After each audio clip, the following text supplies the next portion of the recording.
তাদের একদিন হঠাৎ করে ওই যে 12-13 তারিখ সকালে এই দুইটা মেয়ে যেটা থাকে, দুইটা মেয়েই মোটামুটি বয়স, একটা 19 আর একটা মানে 14-15 মতো।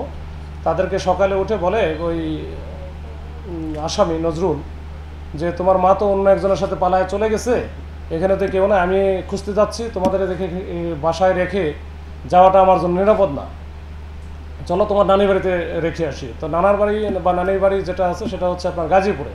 তো গাজীপুরে না নিয়ে গিয়ে তাদেরকে নিয়ে যায় তার বোনের বাড়িতে, মানে মেয়েদের ফুফুর বাড়িতে, সেটা আদা পড়ে। তো ফুফুর বাড়িতে রেখে সে চলে যায় তার মতো করে। তো এরপরে বড় মেয়েটা যেহেতু বড়, তার মনে হয় কিছু সন্দেহ জাগে যে যখন সকালে তাদের রুমে গিয়েছিল, তার বাবা এবং মা যে রুমে থাকে সেই রুমে যাওয়ার পরে দেখে যে ওই রুমে সে কিছু কিছু আলামত দেখতে পায়, যেটা ওই সময় বলে না, যে ওই দেয়ালে কিছু ছোপ ছোপ দাগ ছিল রক্তে। তো এরপর থেকে সন্দেহ হয় যে মা কেন আর একজনের সাথে যাবে, আর যে গেলেও সেটা হয়তো কিছু না হলেও কিছু সে বুঝতে পারার কথা।